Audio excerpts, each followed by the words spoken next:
चलो देखो, last class में संविधान की सोच तक पढ़ लिया था, ठीक है। नेक्स्ट टॉपिक देखते हैं।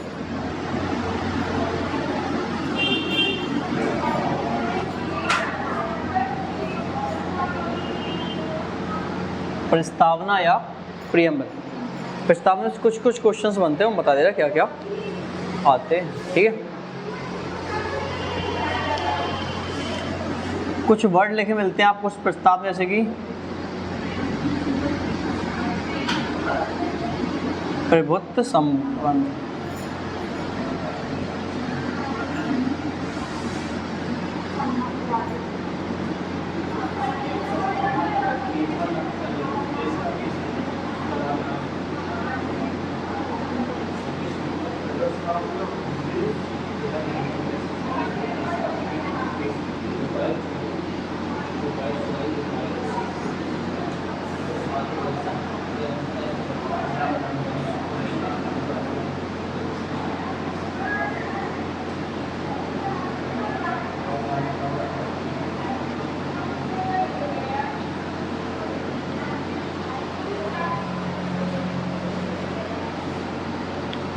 देख प्रभुत्व संपन्न का मतलब होता है कि हम अपने आप में कंप्लीट है, हमारे ऊपर किसी भी बाहरी शक्ति कोई दबाव नहीं है, मतलब किसी के अंडर में नहीं है, अपने आप में फ्री है।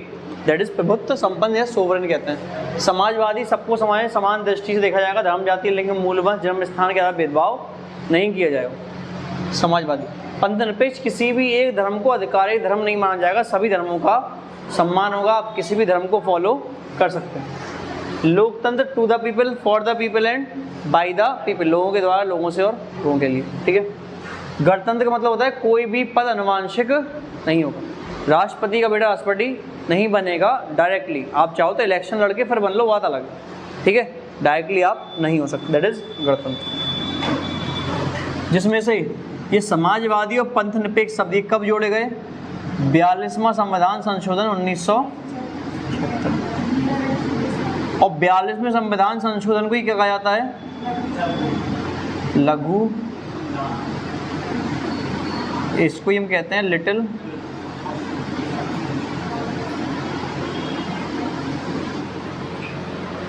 क्लियर। नेक्स्ट, आपकी प्रस्तावना में, आपके प्रियम्बल में 3 टाइप की जस्टिस की बात की गई है, या फिर 3 टाइप के न्याय की बात की गई है। वो 3 टाइप के न्याय कौन कौन से? एक तो सामाजिक, दूसरा राजनैतिक, और तीसरा, सिर्फ 3 टाइप के ही न्याय है जो आपके उसमें दिए गए हैं। सामाजिक को हम कहते हैं सोशल, राजनीतिक को कहते हैं हम पॉलिटिकल, आर्थिक को हम कहते हैं इकोनॉमिकल। ये 3 टाइप के न्याय की बात कहाँ की गई है? प्रस्तावना में। इसके अलावा और कौन कौन से शब्दों की बात की गई है? तो लिबर्टी, फ्रेटर्निटी और इक्वलिटी। समानता, स्वतंत्रता और बंधुत्वता, ये तीनों शब्द कहाँ से लिए गए हैं? इधर प्रस्तावना के बारे में थोड़ा सा क्या है, ठीक है। तो क्वेश्चन आता है, पर समाजवादी और पंथ निरपेक्ष शब्द कब जोड़े गए प्रस्तावना में? 42वें संविधान संशोधन 1900, और जो 42nd कॉन्स्टिट्यूशनल अमेंडमेंट था वो अपने आप में इतना बड़ा था कि उसको किस नाम से जानते हैं? लघु संविधान, लिटिल कॉन्स्टिट्यूशन के नाम से जानते हैं। क्लियर। कितने टाइप के न्याय की बात करता है संविधान हमारा? 3। प्रस्तावना में 3 टाइप के न्याय, कौन कौन से? सामाजिक, राजनीतिक, आर्थिक, social, political and economical justice. 3 type की जस्टिस की बात की गई है। इसके अलावा लिबर्टी, फ्रेटर्निटी और इक्वलिटी शब्द कहाँ से लिया गया है? फ्रांस से लिया गया। यहाँ तक क्लियर? ये लिख लें।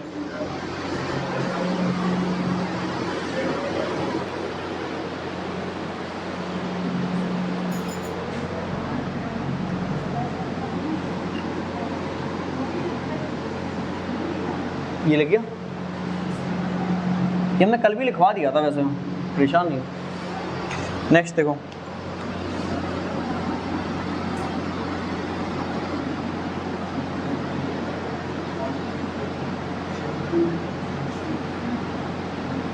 संविधान की अनुसूचियाँ। संविधान जब बन के तैयार हुआ 26 जनवरी 1950 को, तब मूल संविधान में कितनी अनुसूचियाँ थीं?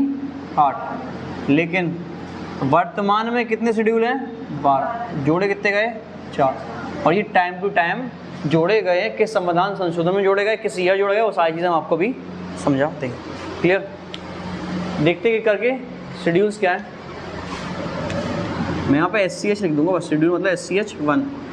शेड्यूल 1 अनुसूची 1 में क्या है, इसका हम तरीका आपको लिखवा चुके हैं याद करने का, that is tears of old PM।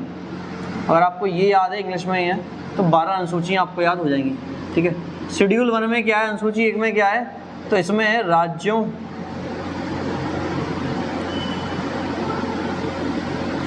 एवं केंद्र शासित प्रदेशों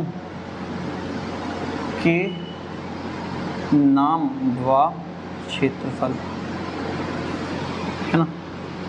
names of state and union territory and there areas. ठीक है, राज्यों के नाम है और केंद्र शासित प्रदेशों के नाम है, उनका कितना एरिया, ये सब चीज़ों का प्रावधान कहाँ पे लिखा हुआ है? अनुसूची नंबर 1 में। तो वर्तमान में राज्य कितने हैं? 28। और यूनियन एंड टेरिटरीज कितनी है? 8। क्लियर? Next schedule 2। T से होता है टेरिटरी, तो अगर आपको केंद्र शासित प्रदेश याद है, टेरिटरी याद है, तो आप पता। E से होता है एमोल्यूशन या भत्ते, तो यहाँ पे क्या है? पदाधिकारियों की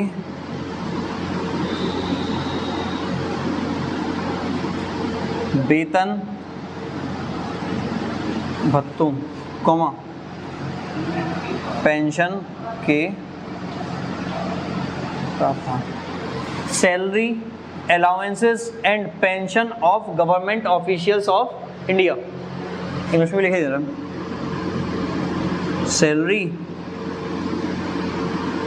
अलाउंसेस और पेंशन ऑफ गवर्नमेंट ऑफिशियल्स, पदाधिकारियों की वेतन भत्ते और पेंशन के बारे में प्रावधान किस अनुसूची में किया गया है? अनुसूची नंबर 2 में। पदाधिकारियों में आता है काउंसिल ऑफ मिनिस्टर, डिस्ट्रिक्ट जज, हाई कोर्ट के, सुप्रीम कोर्ट के, attorney general of India, Bharat का महान्यायवादी है, कॉम्प्ट्रोलर एंड ऑडिटर जनरल अपने भारत का महालेखा परीक्षक है, राष्ट्रपति है, गवर्नर है, इन सबकी वेतन के प्रावधान कहाँ पे हैं? अनुसूची नंबर 2 में। ठीक है। नेक्स्ट आता है शेड्यूल 3। ए से होता है एफर्मेशन और ओथ, तो यहाँ पे क्या है? पदाधिकारियों की शपथ के affirmation and oaths of the government officials, पदाधिकारियों की शपथ और शपथ के प्रावधान। पदाधिकारी मतलब काउंसिल ऑफ मिनिस्टर हो गया, चीफ जस्टिस ऑफ इंडिया हो गया, हाई कोर्ट का है, ये सब लोगों के। Clear? Next schedule number 4। R से होता है राज्यसभा, तो इसमें लिखना है विभिन्न राज्यों से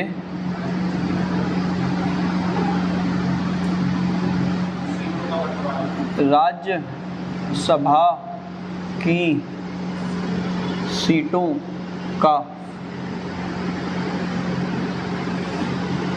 allocation of seats of Rajya Sabha from different states, अलग अलग राज्यों से राज्यसभा की सीटें कितनी होंगी, इसके बारे में जिक्र कहाँ किया गया है? शेड्यूल नंबर 4 में। अच्छा, हुआ क्या था? आप पता है जितनी ज़्यादा जनसंख्या होगी राज्यसभा के मेंबर वहाँ उस राज्य से उतने ही ज़्यादा होंगे। तो 1971 में क्या हुआ? पॉपुलेशन में सडन इंक्रीज आया, बहुत जल्दी पॉपुलेशन बढ़ गई। तो हमने क्या हुआ, एक पॉलिसी लाई कि हमें अपनी जनसंख्या को कंट्रोल करना है। अब जनसंख्या को कंट्रोल करना है मतलब क्या है? जनसंख्या नियंत्रित होगी तो भाई लिमिटेड सीट होंगी, फिर तो भाई ऐसा है जहाँ पर इतनी जनसंख्या वहाँ पर राज्यसभा की सीट उतनी ज़्यादा। तो हुआ क्या, साउथ के लोग थोड़ा समझदार ज़्यादा हैं, साउथ के लोगों ने पॉपुलेशन कंट्रोल किया, लेकिन नॉर्थ वाले नहीं मान रहे थे, नॉर्थ वाले बढ़ाए जा रहे हैं। तो साउथ वाले ने ऑब्जेक्शन कर दिया कि भाई एक तरफ हम जनसंख्या नियंत्रण करने की बात कर रहे हैं और दूसरी तरफ अलग अलग राज्यों में जनसंख्या बढ़ रही है, तो इनके राज्य से जो राज्यसभा की सीटें वो भी ज़्यादा होंगी। जब सीट ज़्यादा होंगी बात ज़्यादा सुनी जाएगी। तो यहाँ पे हम एक तरफ पॉलिसी ला रहे हैं कि जनसंख्या को कंट्रोल करना है, वहीं दूसरी तरफ क्या है कि राज्यसभा की सीटों का जो आवंटन है वो भी जनसंख्या के आधार पे है। ऐसे तो पॉलिसी बनी नहीं है फिर, तो इसको क्या हुआ, फ्रीज कर दिया गया, जमा दिया गया कि राज्यसभा की सीटों में कोई बढ़ोतरी या कम होना नहीं होगा 2001 तक। 2001-2002 तक कोई चेंजेस नहीं होंगे। और 2002 में इसको फिर फ्रीज कर दिया गया 2026 तक के, 2026 तक राज्यसभा की सीटों में कोई बदलाव नहीं होगा, जितनी अभी हैं उतनी ही रहेंगी। मैक्सिमम सीट 250 है, अभी फिलहाल में कितनी 245, 233 कैसी है निर्वाचित इलेक्टेड हैं और 12 कैसी है मनोनीत या नॉमिनेटेड। क्लियर, ये इसके बारे में जाना था। क्वेश्चन ये आएगा कि राज्यसभा की सीटों का आवंटन किस अनुसूची में, अनुसूची नंबर 4 में, 4th। यहीं से आप याद कर लो, इंग्लिश वाले हो आप तो ज़्यादा अच्छा है। नेक्स्ट इज शेड्यूल नंबर 5, कुछ अलग से बना दे रहे हैं, दिखता रहेगा।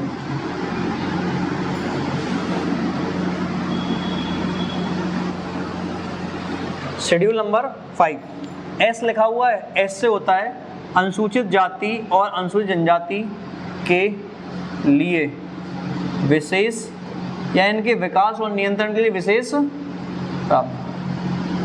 Provision of development of SC and ST, है ना। अनुसूचित जाति जनजाति के लोगों के लिए, क्षेत्रों के लिए जो है वो विकास और नियंत्रण के प्रावधान किस अनुसूची में, अनुसूची नंबर 5 में।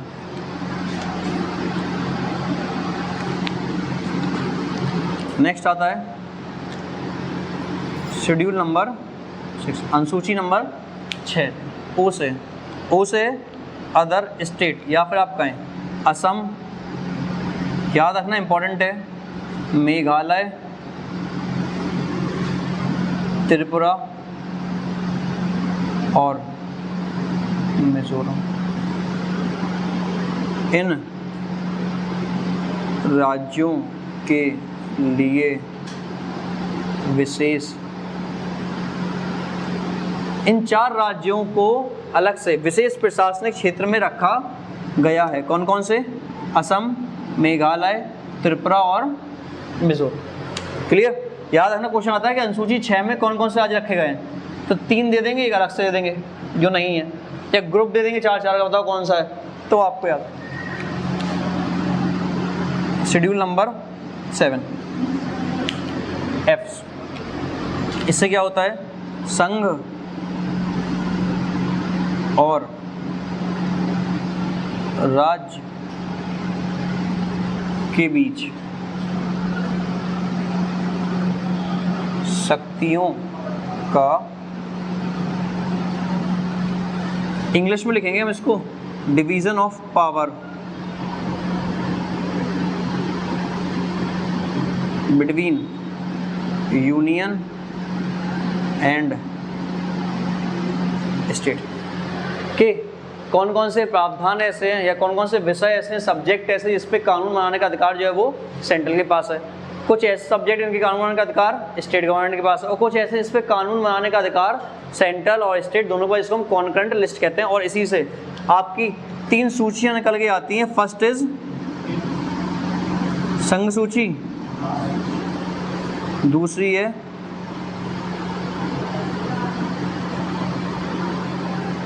राज्य सूची और तीसरी है समवर्ती, इसको हम कहते हैं यूनियन लिस्ट।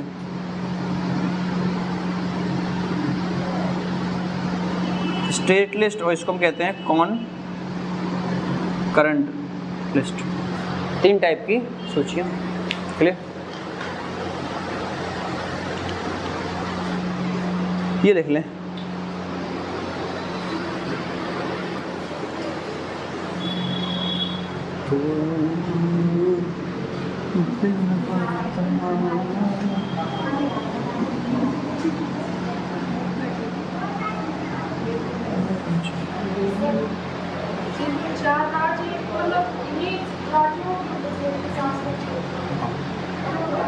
क्योंकि अलग से SC ST का ऑप्शन ज़्यादा है, ऊपर से ईस्ट साइड के ज़्यादा देखभाल नहीं हो पाती थी, वहाँ पे जनजातियाँ ज़्यादा हैं वहाँ पे, इस वजह से। ठीक है, नेक्स्ट नेक्स्ट नेक्स्ट नेक्स्ट क्या था, कहाँ तक हुए थे, 7। हाँ, शेड्यूल 8, अनुसूची नंबर 8, इसमें क्या है, औपचारिक भाषाएं। या फिर ऑफिशियल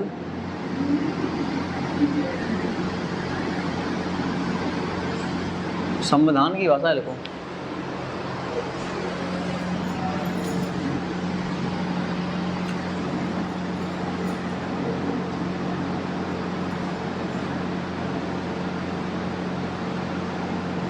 संविधान की भाषा। जब संविधान बनकर तैयार हुआ था उस टाइम पे संविधान में कितनी भाषाएं थीं?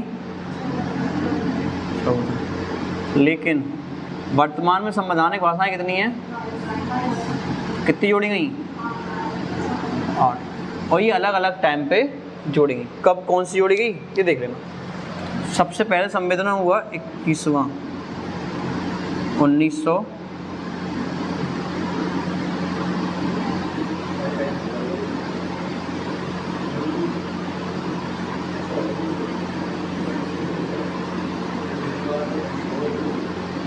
ये 21वां संविधान संशोधन हुआ कब? 1967 में। तो इसमें कौन सी भाषा जोड़ी गई? सिंधी। 71वां संविधान हुआ, इसमें कौन सी जोड़ी गई? नेपाली, मणिपुरी और जब 92वां संविधान संशोधन हुआ तो कौन कौन सी जोड़ी गई? बोडो, डोंगरी, मैथिली और 3, 4, 7 और 1, 8 भाषाएं जोड़ी गई। क्लियर? और मूल संविधान में कितने अनुसूचियां थी? 8। यहाँ तक। अब जो भी आएंगी वो टाइम टू टाइम अनुसूचियां जोड़ी गई हैं। एक सेकेंड पीछे। हाँ बता। हाँ तो जब अलग अलग आए तो अब तो 448 के ऊपर आर्टिकल है ना, अब तो 448 आर्टिकल्स है ना टोटल जुड़ी। ठीक है, देखो नेक्स्ट देखो SCH schedule number 9। Schedule number 9 या अनुसूची 9 में क्या है? अनुसूची में 9 में है लैंड रिफॉर्म।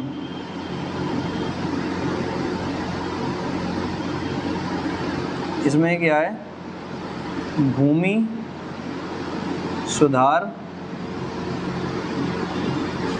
अच्छा, 9वीं अनुसूची बाद में जोड़ी गई, तो बाद में कब जोड़ी गई? तो पहला ही संविधान संशोधन करके कब? 1951 में किसको जोड़ दिया गया? लैंड रिफॉर्म या भूमि सुधार। क्वेश्चन दोनों आता है। पहला संविधान संशोधन कब हुआ था? 1951 में। और क्या ऐड किया गया था? अनुसूची नंबर 9 जोड़ा गया। नेक्स्ट देखो शेड्यूल 10 10 में क्या है? दल बदल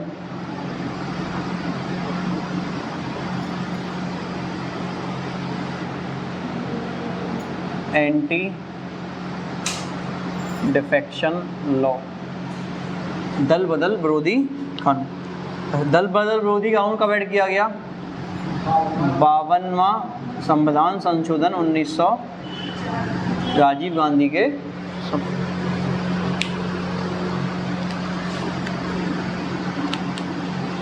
नेक्स्ट है शेड्यूल नंबर 11।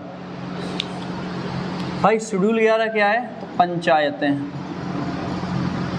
पंचायतों का प्रावधान किया गया है और इम्पोर्टेंट है, काफ़ी क्वेश्चंस आते हैं, कई बार आते हैं। कब जोड़ा गया? 73वां संविधान संशोधन कब हुआ था? 1900।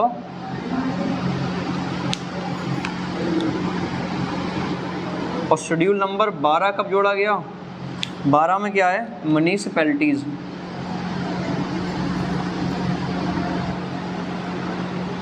या फिर नगर पालिकाएं। ये वाला भाग कब जोड़ा गया? हमारा ये वाला अनुसूची कब जोड़ी गई? तो ये जोड़ी गई है 74वां संविधान संशोधन 1900। ये थी आपकी सारी की सारी अनुसूची। क्लियर? लिख लें।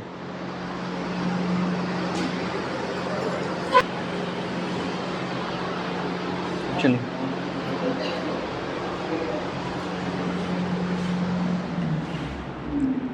देखते हैं, समझते हैं क्या है। कितनी अनुसूचियाँ थी मूल संविधान में? 8। अब कितनी है? 12। पहली अनुसूची क्या थी? राज्यों का नाम और केंद्र शासित प्रदेशों का नाम और उनका क्षेत्र। दूसरी अनुसूची क्या है? वेतन, भत्ते और पेंशन के प्रावधान पदाधिकारियों के, ठीक है, थर्ड आता है। तीसरी अनुसूची क्या है? शपथ के प्रावधान, किसको कौन सा पद दिलवाए, कैसे हो जाएगा, राष्ट्रपति वगैरह का अलग से गिवन है, राष्ट्रपति उपराष्ट्रपति इन लोगों का है ना, इस पदों का अलग से है, ठीक है। अनुसूची नंबर 4 में क्या है? राज्यसभा की विभिन्न राज्यों सीटों का बंटवारा। किस राज्य से कितनी सीटें होंगी राज्यसभा में, इसका बंटवारा 4 में। फिलहाल 2026 तक के लिए इसको जमा दिया गया, मतलब कि अब सीट्स आगे बढ़ेंगी नहीं 2026 तक, ठीक है। 5वीं अनुसूची क्या है? एसटी, राष्ट्रीय अनुसूचित जाति जनजातीय क्षेत्र, उनके लिए विशेष प्रावधान किए जाएं। 6वीं अनुसूची में क्या है? 4 राज्यों को विशेष प्रशासनिक क्षेत्र में रखा गया है। किस किस को? असम, मेघालय, त्रिपुरा और नेक्स्ट।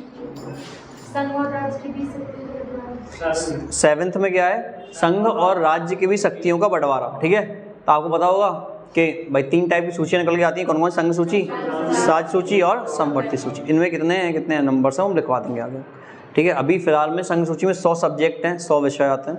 राज्य सूची में 61 विषय आते हैं और समवर्ती में 52 विषय आते हैं, ठीक है। नेक्स्ट 8वीं अनुसूची में क्या है? संविधान की भाषाएं, है ना, लैंग्वेजेस ऑफ द कॉन्स्टिट्यूशन। तो मूल संविधान में कितनी भाषाएं थी? 14। अब कितनी है?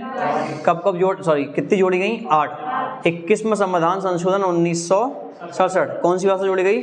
सिंधी। सेकंड वाला कब हुआ? इसी का सेकंड वाला संविधान, इस 71वां संविधान संशोधन 1992। कितनी भाषा जोड़ी गई? 3। कौन कौन सी? मणिपुरी, नेपाली और कोंकणी। इसके बाद अगला संविधान कब हुआ?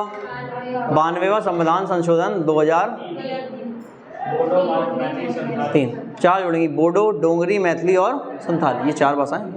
अच्छा, इसके बाद अनुसूचियां ही जोड़ी गई हैं। तो 9वीं अनुसूची क्या है? भूमि सुधार कानून। कब जोड़ा गया? पहला संविधान 1951 में। 10वीं अनुसूची क्या है? दल बदल विरोधी कानून। कब जोड़ी गई? 1985, 52वां संविधान संशोधन 1900। 11वीं अनुसूची कब जोड़ी गई? 73वां संविधान संशोधन 1992। और नगर पालिकाओं कब जोड़ा गया? 74वां संविधान 1921 अनुसूची में जोड़ा गया। 12वीं। अगर किसी भी स्टूडेंट का, आपको कोई फ्रेंड्स वगैरह जो भी हैं, उनको फीस का इशू पढ़ने के लिए, तो आप यहाँ पर पढ़ने आ सकते हो, नेग्लिजिबल फीस में से कोई चार्जेस नहीं होंगे, ओके। जैसे कोई है फ्रेंड्स वगैरह जो फीस देने में उससे कैपेबल नहीं है, आप पढ़ सकते हो, तैयारी कर सकते हो, ऐसा कुछ दिक्कत नहीं है हमें, ठीक है। मैसेज करके बता देना, आप हमें करवा दें। नेक्स्ट देखते हैं। अब आते हैं आपके भाग 1, पार्ट 1 ऑफ इंडियन। क्या है? संघ और उसका राज्य क्षेत्र, यूनियन एंड इट्स स्टेट्स। संघ और उसका राज्य क्षेत्र भाग 1 में आता है, ठीक है। अब देखते हैं अनुच्छेद कौन कौन से। अनुच्छेद नंबर 1। अनुच्छेद 1 में क्या लिखा हुआ है? इंडिया अर्थात भारत, वो क्या होगा? राज्यों का संघ होगा। इंग्लिश में लिख लेंगे, India that is Bharat shall be the union of the states, है ना। तो आपको पता है संविधान में हमारे देश के सिर्फ 2 ही नाम बताए गए हैं, कौन कौन से? इंडिया और भारत। हिंदुस्तान वगैरह कहीं मेंशन नहीं, 2 ही हैं। इंडस रिवर की वजह से क्या पड़ा नाम? इंडिया। और शकुंतला दुष्यंत के पुत्र के भरत के नाम पे क्या पड़ा? भारत, ठीक है। सबसे पहला नाम क्या था? आर्यभट्ट, जो आपकी कोचिंग का नाम है। भारत का सबसे पहला नाम ही क्या है? आर्यभट्ट, ठीक है। नेक्स्ट देखते हैं अनुच्छेद नंबर 2। अनुच्छेद 2 में है नए राज्यों का प्रवेश एवं स्थापना। भारत में नए राज्यों का प्रवेश एवं, मतलब कोई भी राज्य जो इंडिया का नहीं है वो इंडिया से जुड़ना चाहता है तो किस आर्टिकल के तहत जुड़ेगा? Article number 2। जैसे कि सिक्किम पहले इंडिया का भाग नहीं था, लेकिन 35वां संविधान संशोधन 1974 में इसको असम का सहराज्य बनाया गया और फिर 36वां संविधान संशोधन करके सिक्किम को पूर्ण राज्य का दर्जा दे दिया गया। तो ये इंडिया का भाग नहीं था, बाद में इंडिया में जोड़ा गया, इसलिए नए राज्यों का प्रवेश, नया राज्य और उसकी स्थापना में कौन सा अनुच्छेद है? अनुच्छेद नंबर 2। नेक्स्ट अनुच्छेद नंबर 3, इसमें क्या है? भारत में नए राज्यों का जन्म एवं वर्तमान राज्यों के नाम एवं सीमाओं में कोई इंडिया का ही स्टेट है और वो एक से दो होना चाहते हैं, उसकी बाउंड्रीज जो है वो अलग करना चाहते हो आप, थोड़ा सा उसमें वो संशोधन करना चाहते हो आप, उसके चेंजेस करना चाहते हो आप, तो वो किसके तहत होगा? पता है उत्तर प्रदेश से ही टूट के एक अलग राज्य बना है उत्तराखंड, लेकिन है तो इंडिया की दोनों, तो एक राज्य से दो राज्यों में टूटेगा अगर तो वो किसके तहत टूटेगा? Article number. और कोई इंडिया के बाहर का राज्य इंडिया से मिलना चाहता तो आर्टिकल नंबर। बिहार से अलग हुआ था झारखंड, एमपी से अलग हुआ छत्तीसगढ़, आंध्र प्रदेश और तेलंगाना बने। तो ये नए राज्यों का जन्म हुआ है, लेकिन किससे? वर्तमान राज्यों से ही हुआ है, पहली बात। और इंडिया के अंदर थे सारे के सारे, दूसरी बात। और ये जो होता है काम, ये ऑलरेडी प्रेसिडेंट की परमिशन से ही होता है, तो आपको बाद में प्रेसिडेंट की साइन करना आवश्यक नहीं है। समझ में आया? ऊपर तो क्वेश्चन आएगा, किसी बाहरी को, अगर इंडिया से बाहर वाले को इंडिया से जोड़ना है तो किसके तहत जुड़ेगा? और इंडिया का ही कोई एक है, उसके नाम में चेंज, जैसे आंध्र प्रदेश का आंध्र प्रदेश और तेलंगाना हो गया, तो सीमाएं बढ़ गई होंगी उनकी, भाई पहले एरिया इतना था, अब आधे आधे हो गए होंगे, या जिस भी रेशियो में होंगे डिवाइड हो गए होंगे, तो नाम में, सीमाओं में, और एक नए राज्य का जन्म भी हो गया, तेलंगाना एक नया राज्य बन गया, तो ये इंडिया का ही है, तो किसके तहत होगा? आर्टिकल नंबर 3 के तहत। अब लिख लें,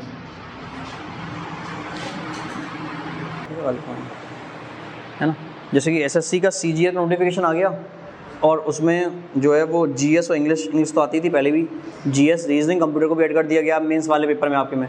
तो जीएस तो आपको अच्छी खासी कंप्लीट करवाई देंगे, साथ में इंग्लिश का भी स्पेशल, दोनों बैचेस चलेंगे, जीएस और इंग्लिश का अभी फिलहाल में, बाकी मैथ्स और रीजनिंग आपके 2 तारीख से स्टार्ट हो जाएंगे दोनों, ठीक है। तो आप में से कोई एसएससी वगैरह की प्रिपरेशन करना चाह रहा हो तो आप बिल्कुल नया बैच स्टार्ट होगा, उससे आप ज्वाइन कर सकते हैं।